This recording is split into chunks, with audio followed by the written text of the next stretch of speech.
Bonjour à tous. Merci à l'organisation du colloque pour me donner l'opportunité d'être ici ce matin avec vous, de présenter à la population de la région, puis aux gens de l'extérieur qui nous connaissent un peu moins, un volet peut-être moins évident des activités de la laiterie Charlevoix.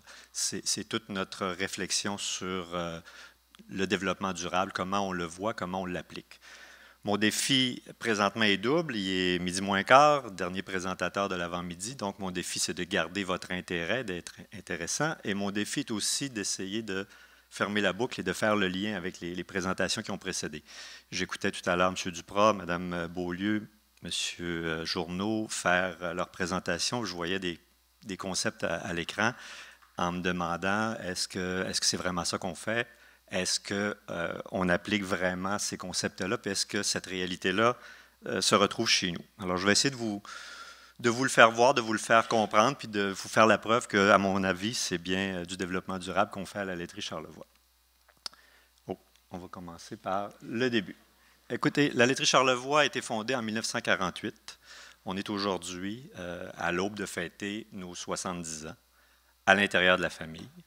Et je fais le rapport dans le concept de développement durable. Il y a le mot durable et c'est pour nous un élément important de notre développement, cette durabilité-là de l'entreprise à l'intérieur de la famille. Aujourd'hui, on est, nous, la troisième génération de gestionnaires et la quatrième génération est déjà impliquée dans l'entreprise. Le transfert est déjà débuté. Donc, cette date-là est importante dans la compréhension de ce qu'on est. Le bâtiment original de 1948. Quelques-uns d'entre vous le reconnaissent peut-être ou s'en souviennent. Aujourd'hui, la laiterie Charlevoix a beaucoup changé. Donc, c'est aujourd'hui un complexe de production agroalimentaire important pour Baie-Saint-Paul, d'importance relative dans l'industrie au Québec, mais quand même, on est assez fiers de ce qu'on a réussi à mettre en œuvre et on reviendra un petit peu plus loin sur un des aspects du développement. On l'a dit, on fabrique des fromages, fromage fin, fromage cheddar. Je ne passerai pas beaucoup de temps là-dessus. Je remercie ceux qui ont souligné la qualité de nos produits. Mais évidemment, c'est le cœur de l'entreprise, c'est d'être un transformateur de produits laitiers pour la fabrication fromagère. Et on fabrique aujourd'hui 8 produits différents, là, tous dans la gamme des fromages fins ou fromages cheddar. Donc, la laiterie Charlevoix, qu'est-ce que c'est? On l'a dit, une entreprise fondée en 1948. Aujourd'hui, c'est 40 employés. C'est plus de 2 millions de litres de lait transformé par année. C'est 200 000 kilos de fromage produits qui touchent une dizaine de troupeaux laitiers de la région de Charlevoix, mais principalement des environs de Baie-Saint-Paul. 100 000 visiteurs par année à notre boutique. Des ventes partout au Canada, de l'île du Prince-Édouard jusqu'à l'île de Vancouver, et des opérations à Baie-Saint-Paul, évidemment, mais aussi à Québec, à Lévis et à Montréal. Alors, le développement durable, je vais vous le présenter selon 3 aspects. Contrer le déclin de la production laitière dans Charlevoix par la mise en œuvre de nouveaux troupeaux.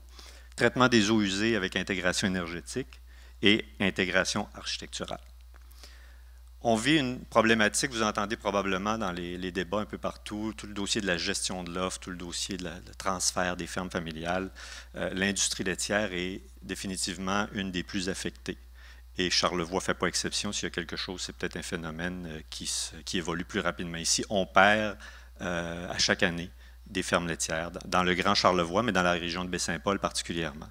Et depuis 20 ans, c'est presque au rythme d'une ferme par année qui abandonne la production laitière par manque de relève, relié aux difficultés du transfert.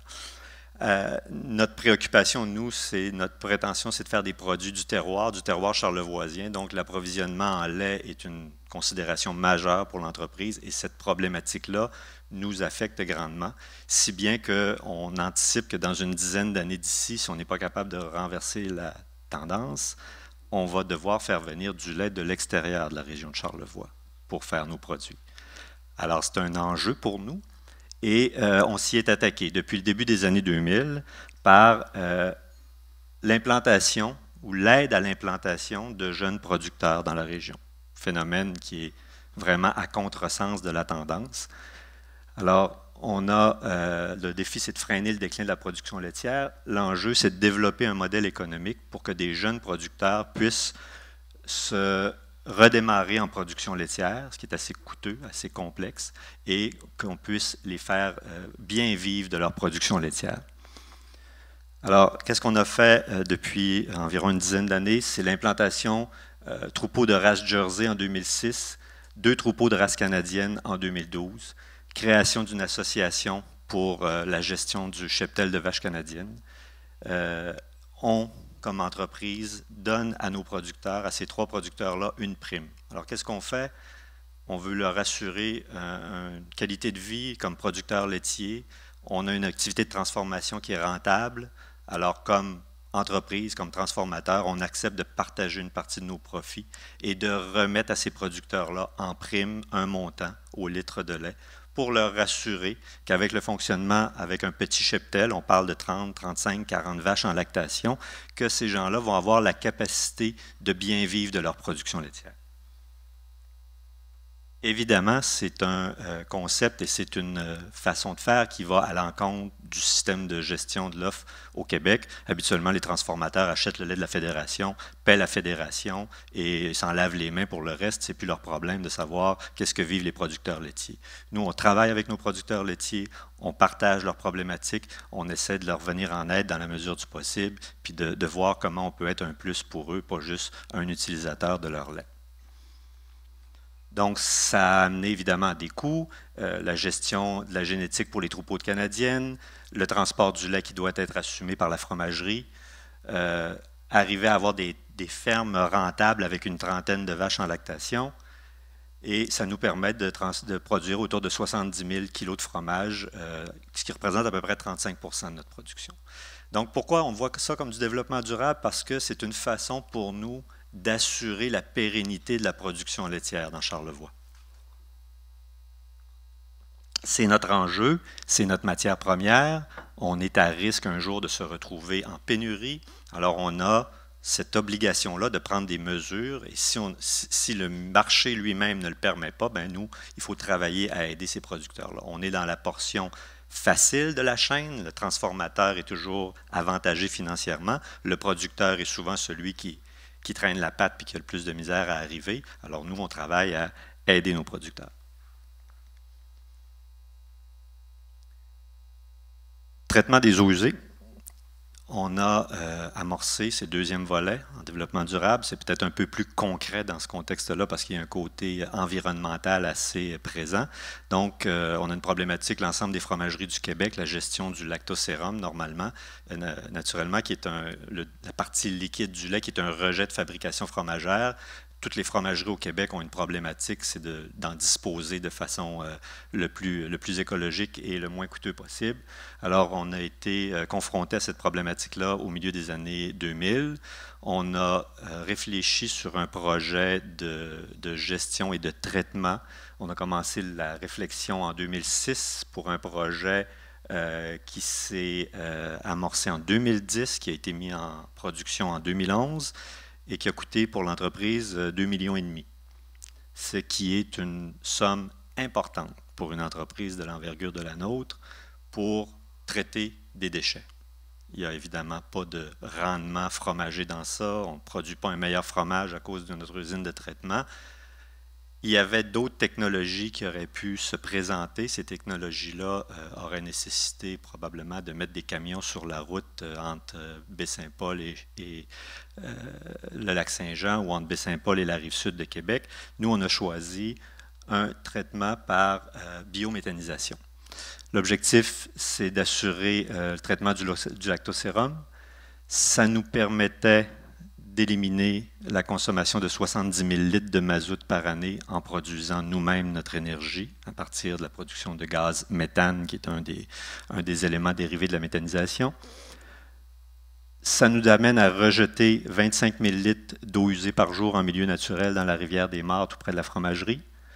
Ça nous a amené à réduire notre consommation d'eau potable de 30%. Donc, on avait une consommation autour de 24-25 000 litres quotidiennement et on a réussi à baisser ça à 15 000 litres. C'est l'eau de la ville de Baie-Saint-Paul, donc la ville s'en retrouve grandement avantagée.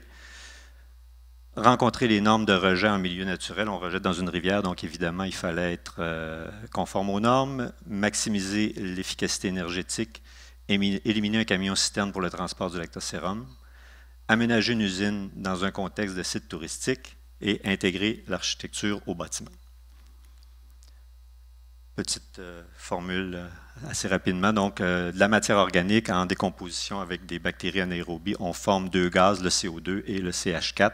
CH4 qui est un gaz combustible qu'on récupère, qu'on brûle dans des chaudières pour produire l'énergie dont on a besoin pour toutes nos opérations de fabrication. Rejet en milieu naturel, on l'a mentionné tout à l'heure, on rejette une eau qui est aussi propre que l'eau de la rivière. Et quand on sort nos échantillons à toutes les semaines, on a une eau qui est à peu près l'équivalent de celle du robinet, là, qui est aussi claire et aussi transparente qu'une eau du robinet. Dernier aspect, il me reste quelques minutes, je l'aborde, c'est peut-être moins évident, c'est important pour nous, intégration architecturale. En quoi ça devient du développement durable? Bien, ça devient du développement par la qualité de l'environnement d'abord. On est dans un milieu humain. On a des gens qui gravitent sur notre site. On a des visiteurs. On est dans un site touristique. Cette bâtisse-là, c'est l'usine de traitement des eaux usées. Elle aurait pu tout aussi bien être construite avec une boîte de tôle Onco qui aurait coûté probablement beaucoup moins cher que ça. On travaille avec le bois. C'est un matériau qu'on aime beaucoup. On a un souci de l'esthétisme architectural. Le silo que vous voyez à gauche n'a aucune fonction de silo. C'est purement architectural pour couvrir le réservoir du méthaniseur, qui est un gros réservoir en fibre de verre de 26 pieds de haut. On aurait très bien pu le laisser apparent à l'extérieur. Ça aurait coûté moins cher, mais cette préoccupation-là nous habite d'avoir un environnement humain de qualité et d'avoir une architecture qui s'intègre avec le milieu agro-touristique qui nous entoure. Donc, encore quelques-uns des bâtiments de l'entreprise. Et je vais terminer en faisant la boucle avec ce que M. Journeau disait tout à l'heure. À tout ça, il y a des coûts. On ne se lève pas un matin en disant nous, on veut être environnemental ou on veut être éco-responsable ou on veut être un chantre du développement durable. Ça fait partie de l'ADN de l'entreprise, ça fait partie de l'ADN de la famille. On y croit par nature. On n'a pas décidé un matin d'essayer d'être meilleur que les autres. Et de faire tout ça, il y a des coûts reliés à ça. De supporter nos producteurs laitiers, ça entraîne des coûts. D'avoir un système de traitement aussi sophistiqué, ça entraîne des coûts. Il y aurait eu des solutions techniques plus économiques. D'avoir des bâtiments de qualité avec des matériaux puis une architecture de qualité, ça entraîne des coûts. Au final, est-ce que c'est rentable? Nous, on croit que oui. On croit que oui par l'image de l'entreprise. Cette image de marque-là qu'on a su développer, on le voit bien, on est présent partout au Canada. Ça ne nous épargne pas de faire des bons produits. On pourrait faire tout ça puis faire de mauvais fromages, probablement qu'on n'en vendrait pas. Il faut continuer d'être bon dans ce qu'on fait. Mais au-delà de ça, l'image de la laiterie Charlevoix dans le grand milieu du monde des fromages au Québec et au Canada est largement positive, puis on s'en aperçoit à tous les jours, par les partenaires avec qui on travaille, par les distributeurs avec qui on échange, et le plaisir qu'ont des chefs cuisiniers d'avoir nos produits sur leur table et de le mettre dans leur menu. Toute cette notoriété-là, cette image de marque-là, est-ce qu'elle est quantifiable en dollars? Non. C'est impossible de dire que sans faire tout ça, on vendrait moins de fromage ou on le vendrait moins cher. Mais au final, de par la réception qu'on reçoit, puis de par comment on est vu dans le marché et dans le milieu de cette industrie-là, on est conscient qu'on ne s'appelle pas AgroPure, qu'on ne s'appelle pas Saputo, mais on est connu et reconnu. Et ça, c'est la paix de le paiement de ces décisions d'affaires-là et de ces investissements-là que l'on retrouve aujourd'hui. Merci.